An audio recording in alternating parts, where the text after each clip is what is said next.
Hey guys, welcome back to the channel, or if you're new, welcome. We're going to get back with more Amberlynn Reid content.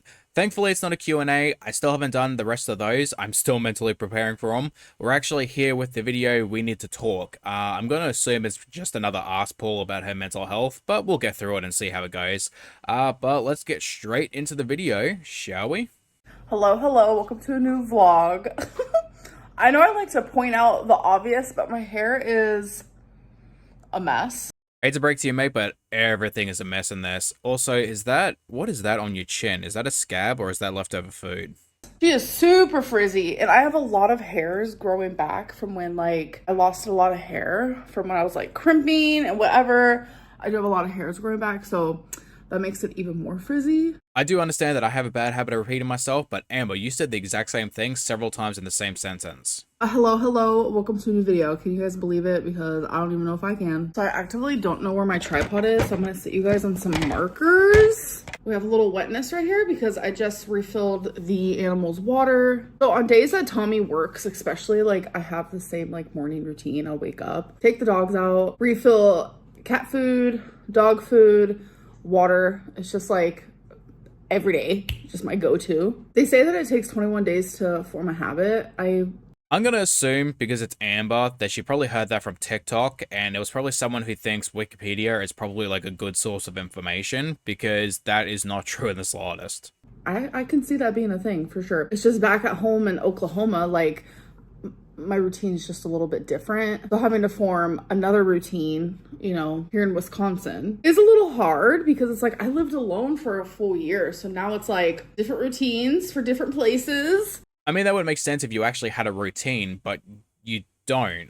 You have to get up and feed the animals, give them fresh water, but that's it. Everything else you can do throughout the day at any given time. So what exactly are you doing that needs a new routine? Because you're doing the same things you would do at Oklahoma in Wisconsin. Yeah, the layout may be different, and you may have to feed more animals, but that doesn't take hours out of your day.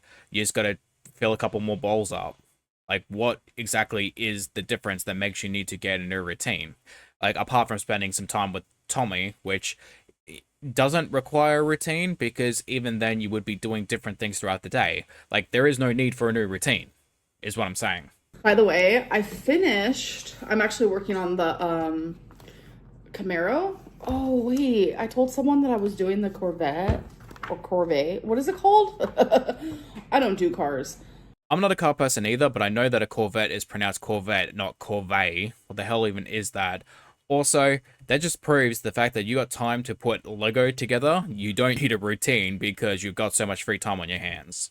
But this is a Camaro. I told someone, oh, I knew you guys were gonna fall. I knew it's gonna happen. I saw on Instagram that I was doing the Corvette, but no, I'm doing the Camaro. I'm sorry, I got my cars confused. Look at that. And then I also completed the Mona Lisa. Jesus Christ, Amber, what the hell is that? That's fugly as hell. Isn't that so cute? I feel like this will look good in Tommy's living room, so I was like, you can have it. No, Amber, that is not cute. That's some Annabelle shit. Burn it before it starts possessing the house. I don't know what it is. I really wanted to be the type of girly pop that did the Legos, completed them, and kept them. But it's I have done so many that I feel like I need a designated area, a designated room, a Lego room. So I've gotten rid of all the Legos I've done. I've literally done hundreds. Yes, it's a lot, but it's more so about the building of it versus the keeping of it, because it's okay, once I'm done with this Camaro, cool, it's cute, it's fun, it's fresh, but it's me building the object is more enticing than keeping the object. But if I had the option, girl, I'd have every single Lego I've ever done. I'd have a little museum of Legos. I wish, but it hasn't been that way. And if in the future I do get a Lego room or a spot to have all my Legos, I'm telling you, I will redo every Lego I've ever done, and that's okay. Congratulations, Amber, you figured out what a hobby is. Also, I do understand what she means. I have bought about 10 to 15 pop vinyls, and since then people have saw the pop vinyls and oh, we get that for your Christmas presents or birthday presents or gifts or something. So now I have an entire wall full of pop vinyls. Most of them just are from friends and family members, or on the occasion where I go to like a secondhand shop and I see one, I may occasionally get them. So now I have about over 100. I think I got like about close to 150 now. So I have an entire wall full of them. So I completely understand what she means. I also have like several bookshelves full of 3D prints that I have made because I have two 3D printers. And so I understand about running out of room because I have stuff stacked on top of stuff because I have no more room. And I love my printers. I love the stuff that I make, but I have to get rid of some things, so I do sell some stuff to make room for more stuff that I'm more interested in making. So it's just something that if you don't have the room, you kind of just have to, pick and choose what you want to keep. Some hobbies are expensive, and this is one that is expensive, and I'm okay with that fully. Oh yeah, definitely. Hobbies these days are expensive. Like gaming itself, I'm a huge gamer. I have stuff from like the 90s. I have Nintendo Entertainment System, I've got the 64, I've got Sega Genesis and all those type of consoles still. Very old ones that are still last, amazing quality, still working to this day, no problems. I have an Xbox X. I only just got this last year, and the controller is already broken. Like, I don't throw my controller, I don't break my controller, I don't slam the buttons or anything like that. I look after and maintain my stuff, and it's already to the point where it's not working anymore. Like, it's lagging, it's moving on its own, the buttons are sticking, and you go, for something that's less than a year old, you would think that it would be still working and would be, something that also cost $1,000. It would be higher quality. Same thing with my printers. Like, I got two printers. Maintenance costs on that can also be expensive. Like springs, I got a touch kit that recently to help keep everything level. I've got the rolls of filament are like $30 to $100 depending on how expensive or how much I want to like spend on filaments. You got to get a dryer box. You also want to do something with the leftover stuff. So I've also got a toaster oven to melt down any filament that I don't use, so that way I'm not wasting anything. I've got heat resistant molds to melt them into so I can sell them as projects and stuff like that. It's just hobbies can be very expensive, especially hobbies that you don't want to like waste stuff with. Like, you need to kind of figure out how to make it so that you're not wasting products and stuff. It's very expensive. I feel like there's so much that I need to like explain and talk to you guys about, and it's just like too much to do in one video. So I don't know. I need to make a list, like not me looking around for a piece of paper. I need to make like a list and just write down, okay, so I need to talk about these points. I should do them in these specific videos because it's just a lot. Or you could address the situations as they come up, and it will allow people to stop speculating on your behalf. Like, you don't want people to speculate, so then just address the situations, be truthful, and stop lying, and people may give you a modicum of respect and stop assuming the worst of you all the time. It's just a lot. I think specifically for this video, like, I shouldn't have to explain that I'm having mental health issues. I really am.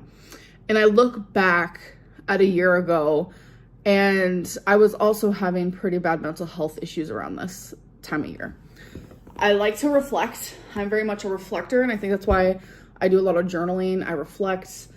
I like to But that's the thing, you're not using mental health as a way of trying to figure out what's wrong with you. You use mental health as a shield for criticism.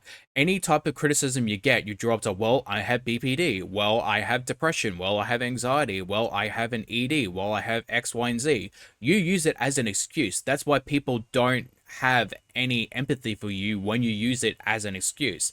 And when people actively try to tell you, hey, you need to self-reflect, you only self-reflect in order to justify the things that you do wrong. You're not self-reflecting in the sense of going, oh, I did something wrong, I need to make an apology, and I need to, fix the issues and the hurt I have caused people. You don't do that. That your idea of self-reflecting is coming to terms with the things that you did and accepting the things that you did wrong on your behalf. Like, you only care about accepting what's wrong when it's to benefit you, and that's not self-reflection. That's just you excusing your bad behavior. understand the way I feel. I don't know. It's just, maybe it's because I grew up in and out of like group homes, children's shelters, and very much when you're in that setting, they love a good like, let's express ourselves. Let's sit in a group, go around in a circle and express yourself. So I grew up expressing myself a lot. I grew up with so many therapists, like, because when you're in foster care, like, that's what you do. Like, you're almost obligated to see somebody on the constant. And so I'm very accustomed to expressing myself, but like I'm not very accustomed to people actually caring. And that's like the sad reality. Like there are good foster parents out there. There are good foster. Yeah, Amber, we're not going to do that because you have done nothing your entire life but scapegoat your problems to everyone else. You've done it with every single partner you've had and their entire families. You've done it with Casey, you've done it with Crystal, Destiny, Beck, Wifey. You have done it with, or at least tried to do it with Erica and Alexis, and now you're doing it with Tommy. So you can't say that nobody understands you, nobody feels for you, nobody empathizes for you, nobody actually truly cares, because that has been your entire goddamn life. Situations and group homes. I mean, I'm not gonna lie, I was in a good group home. Like it was an all girls group home. I was there for about 2 years, and still to this day, there are girls that I lived with there that I still communicate with, and staff members. That was a good point in my life. It truly was. But the children's shelter, no. I had fun times there. It was like slumber party constantly. But the staff there, they didn't care. It didn't feel like they cared. They were there to make their money, and that was that. So it's like, yeah, I was taught to express myself, but no one ever heard me. No one ever was actually listening or caring. And that's just like kind of how I feel too sometimes with like YouTube, is like I'll sit here and express and explain. And it's like, is anyone actually listening? Yes, because that is their job. They get paid in order to do a job, in the same way that you get paid to do a job. You don't. Did you expect people to work for free and expect you to complain about your entire life problems so that way they don't get paid and you feel validated? Like, that's the entire point of a therapist. That's the entire point of a counseling. That's the entire point of having those jobs. You get paid to do something. And just because someone gets paid does not mean they don't care. In the same way that it is not our job, the audience, to validate you. Your job is to entertain us, not the other way around. What the hell do you expect? Do you expect to get money for you being entertained? Because that's not how it works. You're the entertainer, not us. Is anyone actually hearing me? I reflect back to a year ago, and I was turning to alcohol, and I was living on my own for the first time. It was just like a lot, and it was heavy, and I was turning to alcohol thinking that's what was going to make me feel better. And I was just really depressed, and like I would come on YouTube, and sometimes I would share that, or sometimes I would just like have a fake persona, because I didn't want to be that person that would constantly come on here and be like, I'm depressed. Amber, please, that's your entire personality. You literally get on camera to cry about your depression, your anxiety, your BPD, the things that you have to go through, all of the people that are leaving your life that don't want to deal with your shit anymore. You probably have more videos where you cry online than you do not have videos where you don't cry online. You also lie constantly about everything. In fact, you just lied and admitted that you lied a second ago, because it was only a couple months ago you're perfectly fine with your single era. You were happy to find yourself. You finally get the chance to be you and have the relationship that you want, to be able to be missed and be able to miss someone else. Except you weren't happy because you were depressed and you were turning to alcohol as a way to cope with your depression. But then you go on Instagram and attack anyone who calls you an alcoholic, because you were showing alcoholic tendencies by coping with your depression and anxiety with alcohol. Do you not see the hypocrisy in your own statements? You attack other people for calling you something, but then you prove that you are that thing. That is why so many people can't stand you. I'm sad. Look at me cry. Look at me have a mental breakdown. And I've done that a lot on YouTube, where I'm just fully transparent and I cry. I open up about my anxieties. What was it that I said that people really like to bring up? Mental things is scary. In that clip, I was having so much anxiety that like the world was just heavy on my chest. And that's just a prime example of like times where I really did come on here and just like, I let it all out. And I told myself that I wasn't going to do that this time. Because when I do that, like it's never, I'm not going to say never. I talk in a lot of absolutes, and I need to learn how not to do that, because not everything is an absolute. Wow, we're actually seeing self-reflection from Amber. That is genuinely crazy. Like, I'm actually surprised. Like, I am genuinely, like, this isn't even a bit. Like, I'm seriously surprised that Amber is taking a moment for self-reflection. Like, That's actual growth for once. I'm hoping that she's going to continue with it, and I feel like if I give Amber like this slight bit of just like, I just giving her something right now. I'm just gonna give her a little something right now. Be like, hey, all right, Amber, you are doing really good. Please do not make me regret it in the next couple sentences. It's just how it is. There is always like a gray area in most situations. I was about to say, like, I was never met with like kind ears. I was never speaking to kind hearts. But that's not true. There are a lot of you who do watch me and care about me. And those people, like, I appreciate you more than you know. And I hear you and I see you. But sometimes it's so hard through all the noise. And that's just reality. It's truly reality. So I told myself this time, like, okay, Amberlynn, you feel yourself slowly getting into a weird, depressed headspace. All right, guys, a quick heads up. Benjo's in the room with me. He's currently sleeping under my desk, so if you hear any noises, that's just him. But I think with Amber right now, what she's dealing with, and I've said this a couple times, I think Amber is currently dealing with the fact that her relationship is not what she thought it was going to be. Essentially, her and Emily created this weird fairy tale Disney romance, and Amber has a very stunted mentality, emotionally and mentally, where she believes that this weird teenage perfect fairy tale Disney romance can happen in adult relationships, and they just don't. Like, you don't have this perfect relationship where no one's going to fight, no one's going to argue, you're not going to step on each other's toes and all this. And Amber is now dealing with the fact that it's not the way that she had envisioned, or at least Emily led her to believe. So now she's stuck in a relationship she's not 100% happy in. And with Amber, it's always going to be 100% her way or no way at all. And if you don't give her what she wants, then she's going to use and manipulate you in any way she can to get what she wants. And I think she's kind of met her match right now.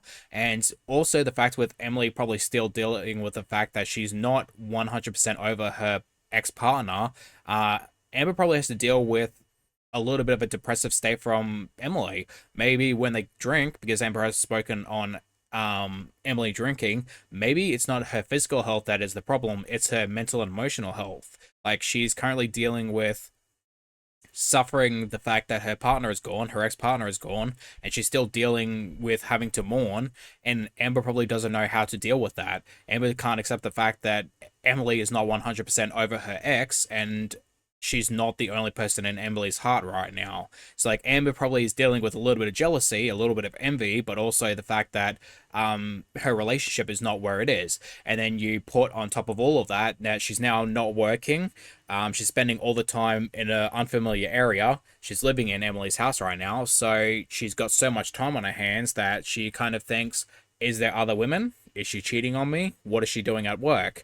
You know, if she probably sends her a message, why isn't she messaging me? Why isn't she calling me? Why isn't she doing X? Why is she, doing Y? Why isn't she doing Z? Like, all of these things are probably creating this mentality of Amber not being happy, and she's in a depressive low, so she's mistaking it for depression. And normally I would share that with YouTube. And I told myself, I'm just going to disappear instead. And I shouldn't have done that. I know I shouldn't have.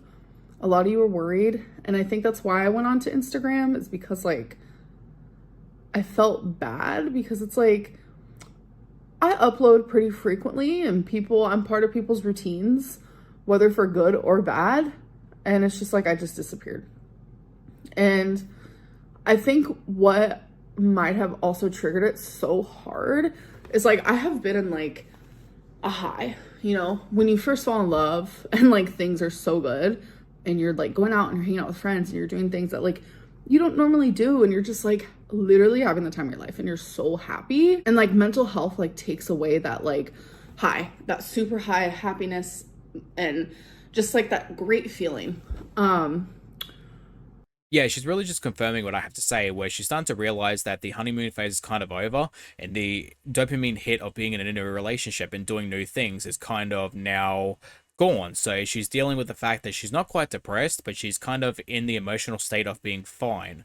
And I don't think Amber quite knows what that is. And it sounds condescending, but a lot of people, especially people with disorders or personality disorders or disabilities, they don't quite understand what the emotion of being fine is. Just because you're not happy doesn't mean you're depressed. Just because you're not depressed doesn't mean you're happy. There is an in between. And just because you're having an average mental and emotional state doesn't mean that that's a bad thing. Like, you don't have to feel sad, you don't have to feel happy, you don't have to feel excited, you don't have to feel jealous or angry or any of these things. You can be fine, you can just be normal. You don't have to have that emotional state 24/7 of feeling one thing or another. And I don't think Amber quite understands that. So when she's not happy, she's like, "Oh, I'm depressed." And it's like, no, you can be in between. Like, you don't have to be depressed just because you're not happy. When that was taken from me, it was like I hit like a rock. I hit like a bottom. And I have done so much crying. Like, I am with Tommy. I am with someone that I love, but I feel so depressed. Maybe this is lack of understanding on my part because I don't have depression, so maybe I'm just seeing it wrong. But from what I see with Amber, it's almost as if she says someone physically walks up to her, reaches into her very soul, her very being, and steals the emotion of happiness from her once she realizes the relationship isn't what it is. And I understand, like, there are two main categories of, like, depression. There is, like, the environmental depression you get from dealing with a lot of different situations all at once. Or maybe there's a certain situation that happens that causes you to be depressed. In the same way that there's also the chemical imbalance of being depressed. Like, you don't have to have a certain thing to happen. You just go into a depressive state because your brain doesn't function in the way that it's supposed to. I understand there's like two very different things, but with Amber, it sounds almost just environmental. Like, once the dopamine hit of the relationship wears off, that's it. She's depressed. It's not the way she wants it. So therefore, nothing could change the fact that she's gone through this depression. So maybe it's just me, or maybe it's the way Amber is phrasing it, because just the way she makes it sound is like, oh, once this dopamine hit wears off, something just reaches right into my soul and just takes out every shred of happiness that I ever have. Like, is it me or is it Amber? Like, I really want to know because I'm kind of confused at this point in time. And it's like, it's not fair because it's like, I'm getting people on Instagram because I was doing these Q&As on there. I was getting people on there saying, like, if you're so happy with Tommy, then why are you depressed? Two things can coexist at the same time. I just feel like mental health isn't black and white. And it was just easier for me to, like, live without filming my life for thousands and thousands and thousands of people. It felt safer to me to just disappear. And I do slowly feel myself getting, like, out of this, like, weird depressed headspace. I do feel that. And it's just like, I have BPD, and that's been like hectic on, like, it's just been hectic. It's not fair that, like, I have these things while I'm trying to just, like, be happy and just live. Like, it's not fair.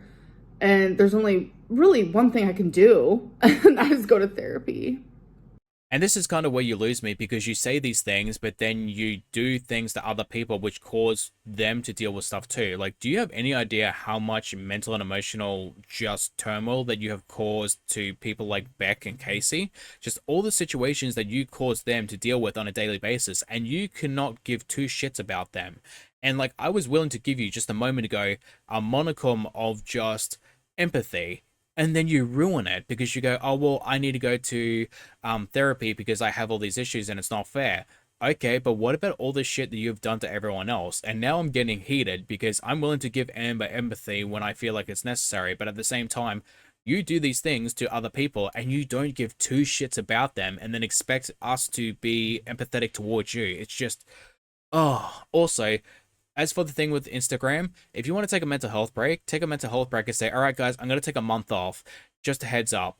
That's all it takes. Get onto your community post. Hey, I'm taking a month off. Just so you know, I don't want to do this. I'm not going to do anything. I'm just going to take some time off, spend it with my partner.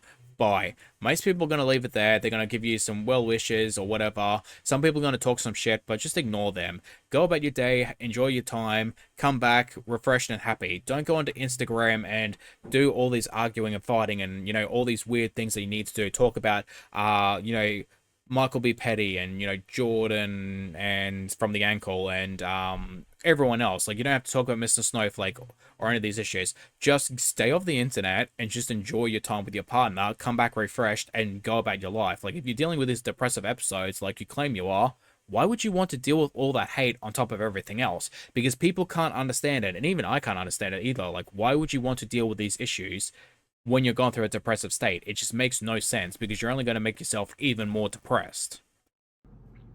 For some reason, I'm so scared to go to therapy for like BPD. I don't know what it is, but something about it really freaking scares me. And I think it's because it's like, it's almost as if it's like truly, truly confirming. Like, Amberlynn, you got the BPD. It's like, yeah, I was diagnosed. I experience BPD things almost daily. I feel it. I'm aware. Like, I'm cognizant of it and I have to deal with it. But it's like going to therapy for it, like having to like stare at it, talk about it. It's just surreal. And it's not something I want to do, not something I want to experience, but it's like, that doesn't matter. It's something that I have to do. That is so confusing to me, because if you have been diagnosed, you deal with all these BPD episodes and you deal with such depression. And for those who don't know, people with BPD have a high unaliving rate. So, like, why would you want to not go get therapy because then it would be confirmed? Like, you've been diagnosed, so therefore it would be confirmed. Like, I understand the surreal fact of having to confront it and that being scary. But at the same time, if you deal with it on a daily basis and you try to confront it and you try to self-reflect and you're trying to better yourself, you're already doing those things. So then go get therapy to help yourself even more. Like, wouldn't you want to go get help, make it easier on yourself? Because you're dealing with these things on a daily basis. Like, regardless of whether or not you go to therapy or not, like, it doesn't matter if you do or not, like, that's your decision. But you deal with it on a daily basis. It's a personality disorder. It's something that's with you 24/7. You can't just put it on pause and be like, all right, I don't want to go therapy, so you need to hold off for a month or two. You're going to deal with it on a daily basis, so go to therapy. It's going to be there when you get home, but it's going to be a little bit smaller. You know, it's going to be there at your worst times, but you may have coping mechanisms to be able to help you cope better. Like, you're not doing yourself any favors by not going. Like, it doesn't make any sense to me. It also doesn't make any sense this by, like, it's confirming. Like, if it's already been diagnosed, it's already confirmed. That's about as real as it gets, Amber. Unless it's not actually confirmed and you're using it as an excuse, then maybe I can understand why you don't want to go and get therapy, because then if you're told that you don't actually have BPD, then that's probably just another excuse you use to justify your bad actions, but then it's not even real, so then people are going to hate you for it. And I'm not sure when I'm going to be doing it, but it has to happen because I don't know. Is this seasonal depression? Now I don't know. Mental health is like, it's one of those things where it's like, it's not always understood. And I'm telling you guys, I have had some breakdowns, like true breakdowns. And this is exactly how I felt a year ago. Like, I don't know if it's like the change in weather, because there is a such thing as like seasonal depression. I don't know if that's like what's happening to me. I don't know. I know that like, I don't want to be medicated.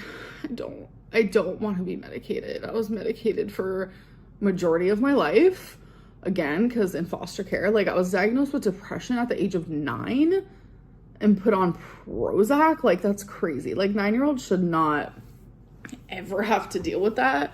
So I've been in and out of medicine my whole life, and I was taking Lamictal for 5 years because I was diagnosed bipolar years and years ago. So I was taking Lamictal for that, and I don't ever want to be put on medicine. So it's like with BPD and seasonal depression, like I know some people take meds for seasonal depression. I get that. Me, I kind of just like wing it. And instead of like complaining about it, I just disappeared because I knew that's what was going to happen. I was going to come on here and be like, I am so fucking happy with Tommy, but I am depressed because I am going through a depression that I seem to go through every single year. And then with BPD, it's like, there are medicines that can like help with like your mood. Like, there's nothing that can like heal a BPD. Like, you're not going to like be healed with medicine. It's not going to happen. I will say that like Lamictal did help with my BPD as well. I'm not gonna lie. But I don't want to be medicated. And I think that's a personal choice, and that's okay. So it's easier for me to say I don't want to be medicated. So I don't have the, what am I going to say? I don't have the option to complain, which I really do. It's like, it's no one's fault that they have mental illness. It's no one's fault. And I think that being medicated should be an option because that is serious. And I don't like medicine. You guys know that. But what I do have an option is therapy. So with BPD, therapy can very much be the main thing that helps with people with BPD. It's DBT therapy. I need to do it. Everyone and their mama and their uncle recommends it to me, and I need to just go for it. I completely understand and I agree with Amber. If you don't want to take medication, that's perfectly fine. If you don't want to go to therapy, that's perfectly fine. But at the same time, you can't expect other people to validate your feelings when you refuse to work on your issues. You can't expect other people, especially when you're in the just the line of privilege to have the ability, the time, the resources to do those things, to better your life that so many other people don't have, and just go, nah, I don't feel like it. I just don't feel like it. Like, I don't like medication, so I'm not going to take it. It worked for me, and it doesn't work for a lot of other people, or a lot of people can't afford it, but I'm not going to take it because I don't like it. Or I could go get therapy. I have the time, the money, the resources, someone to drive me, to get there back and forth, to be able to do those things, but I just don't feel like it. Like, those people, can't afford it and they wish they could have therapy. Like, they don't understand how I feel about it because I just don't want to do it. That's not fair for you to really say that you should be able to really complain about it or you should be able to really speak on it because you have a privilege that a lot of people don't actually have. And even though you didn't ask for these disabilities or disorders, you are choosing to wallow in that, that pain. Like, you choose to actively stay in that position that so many other people wish they had your privileges so they could get out of the position they are in. Like, you don't understand how incredibly privileged you are. And I'll fully agree. I'm incredibly privileged too. I've been in a position where I have a loving home, I have a loving family, I have the time and the resources, the ability to do the things that I do. Like, I go to therapy, I have medication, I could do all of these things, and I'm lucky to have those things. That's why I never take them for granted, because I understand there are so many other people who don't have access to those things. And you saying that you don't want to take medication because you just don't feel like it, you don't like medication, that is so just incredibly privileged. And only a couple minutes ago, I was willing to give you the benefit of the doubt. And again, I completely agree that it's up to her choice that she doesn't want to take it. But at the same time, it is our right to say that is so incredibly privileged of you. Like, do you have any idea how many people who have sicknesses, diseases, disorders, any type of issue that they wish they could take medication and it could help them? Do you have any idea how many people wish they could cure diseases or sicknesses or something just with medication? Like, there are so many people, Amber, and you saying that you don't want to take a medication that can help you is just, it makes me regret wanting to defend you a moment ago, or me wanting to empathize with you a moment ago. It really does. I'm sorry, it does. Like, I am losing my empathy for you in this video already. Alright guys, I decided to watch the last 6 minutes of the video, and my god, it is just the same thing over and over again. I got to the point where it was like halfway through the last 6 minutes, and I just crossed my eyes, and the screen went blurry, and I basically just deafened myself. I was listening to words, but I just wasn't registering it, and I couldn't finish it. I'm sorry. Like, my god, there was nothing important anyway. So we're just gonna call it here. Thank you for watching. I hope you guys enjoyed the video. I do apologize for the last 6 minutes. It was nothing. So you guys are not missing anything. And you guys probably watched it anyway because the video is like, what, a week and a half to 2 weeks old now anyway. So, sorry about that. Took a little while, but we've got around to it. But thank you for watching. I hope you guys enjoyed the video. And as always, I hope to see you guys in the next one. Bye-bye.